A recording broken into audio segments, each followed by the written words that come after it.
Hello and welcome to Badminton Racket Review and to Racket test number 673. And we have with us today a Li-Ning turbocharging 40 badminton racket. Right, let's go through the availability and price of this racket. The rough retail price of this is between £65 to £69 in the UK and Europe. The availability is fairly good. You can pick this racket up in most of Europe and most of Asia without too much trouble, so that shouldn't be too difficult. Now let's go through the racket specs according to manufacturer. Li-Ning and Yonex, pretty basic amount of information they put on the racket. We can tell you that the string tension maximum here is £30 maximum string tension. We have a medium flex shaft, medium flex. The weight of this racket is 88 plus or minus 3 grams, so the overall weight 88 plus or minus 3 grams, and the balance point is 290 plus or minus 4, so fairly evenly balanced, not towards the head, not too much towards the handle. The E-zone testing, however, for this racket shows it to weigh 94.5 grams, which is fairly heavy. It's one of the heavier rackets that we've tested, and you can actually feel that in swinging this around. You can feel that 94.5.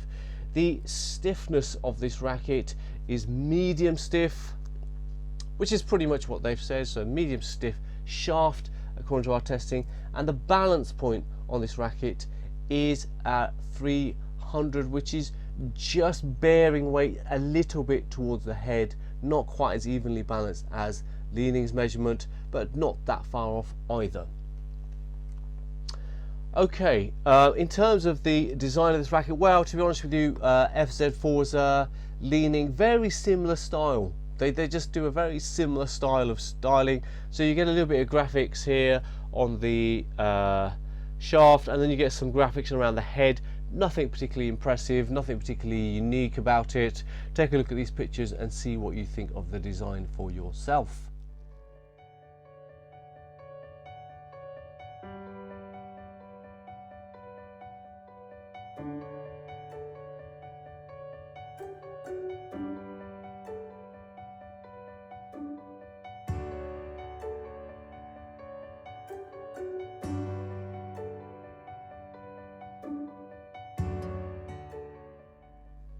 So as I mentioned in our first video, we do not do the bucket test anymore, or the control test. We have now chosen to score for control on our on-court testing, where we get to test a racket in a sort of control environment where you're trying to control shots out in different places on the court with different levels of power, and we score for control in that respect, as opposed to the bucket test, which we had many users saying to us that we don't feel that the bucket test is effective, so we have changed the scoring on the control test, which is why you haven't seen it within the E-zone test section of this video. So what do we think of this racket in terms of its performance? Well, look, I can tell you that its primary strength, I'm just going to look at all the different information I have on this racket. It's actually, despite it weighing nearly 95 grams, it doesn't feel that heavy. It does feel there is weight, but it's not 94 or 95 grams heavy. So I think the balance point helping it out in that respect, not making it not feel too heavy. Also, when you're using it, the shaft stiffness not being overly stiff helps to get the shuttle away. It can pack a fairly good punch in terms of smash. You can get a nice smash off this racket, and overall, to be honest with you, it's a pretty decent racket. It performs well in almost all areas, including overhead, including smashing, repulsion and drive. Now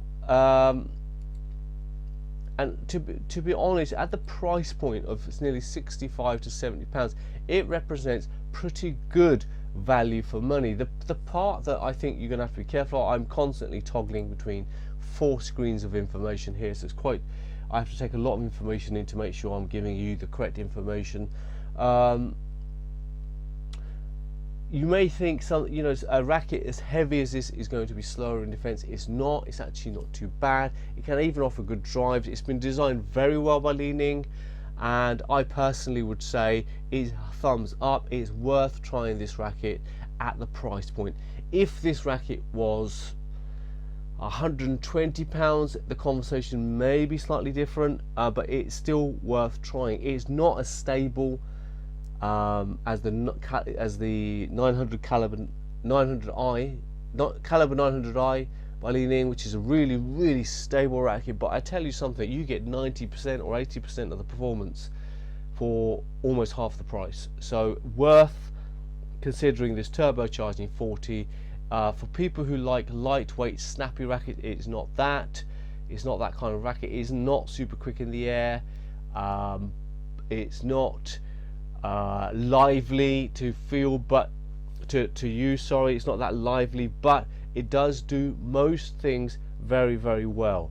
Defensively speaking, drive speed in a drive rally, control, smashing, overhead. It can deliver a good singles game. And you can even use it for doubles, although I imagine at 95 grams, 2-3 hour double session, hardcore one, where rallies are 20-30 shots long, your forearm and shoulders will start to feel it, because that's a fair bit of weight to be carrying. So if you're used to heavy, if you're an Astrox 9, Astrox 7 user, you're used to heavy rackets, might be for you.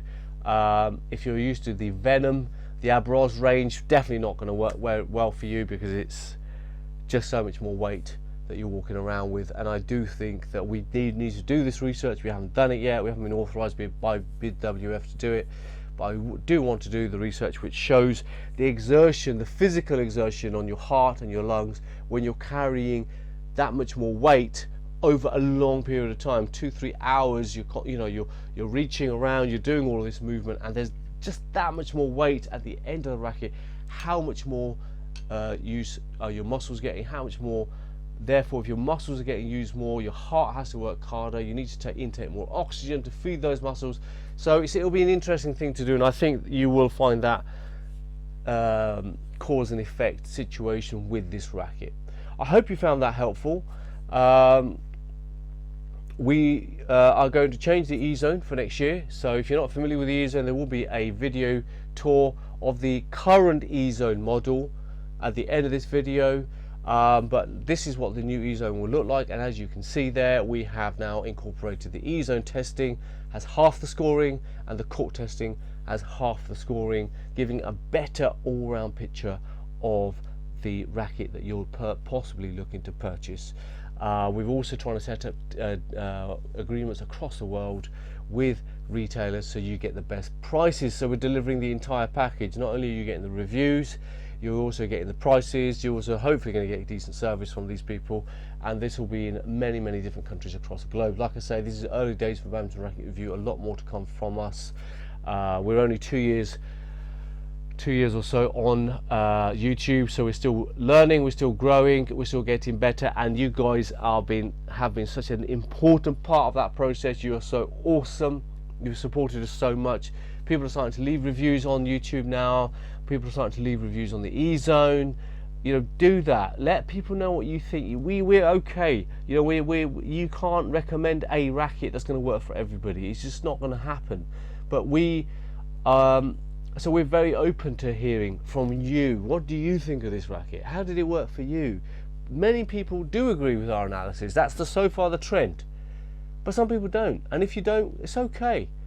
Your style of play, everyone's makeup is that little bit different. Your muscles in your arm, your shoulder strength, your forearm strength, your bicep strength, your technique, your timing, your footwork. Everyone's a little bit different, got different strengths. And therefore, rackets are going to feel slightly different for everyone who uses them. And that's part and parcel of being the individuals that we are. And that's part and parcel of recommending a racket, is understanding that basic fundamental backdrop that everyone is slightly different. I hope you found that helpful. Please do keep up the likes, please do keep up the sharing, please do keep up the reviews, please do keep up the feedback, which has been absolutely awesome. We are making changes to the E-Zone because of the feedback we've received. You know, we've made changes to our testing, the control test for example. We've made changes to that because of the feedback we've received, so we do take on board what's been said. It's not Badminton Racket Review is not a Ferrari, it is like a ship. We can't just change suddenly and make quick changes. We have to slowly assess what's been said to us. If the pattern remains the same, we will get the same message repeatedly, we will make those changes. All of this is for you guys. All of it is. At the end of the day, the few of us that are part of the team, you know, we have a very good understanding of rackets anyway, so we're not doing it just for ourselves, we're doing it for the whole badminton world community. And as you know, we've taken plenty of criticism for criticising top-end rackets, for criticising popular manufacturers, and telling the truth about what we thought about them. We've taken plenty of criticism for that, but that's what this is all about. It's just telling you our findings and relaying them to you. You like it, okay. You don't like it, sorry, but that's what we're going to continue to do. Hope you found that helpful. We will see you on the next video.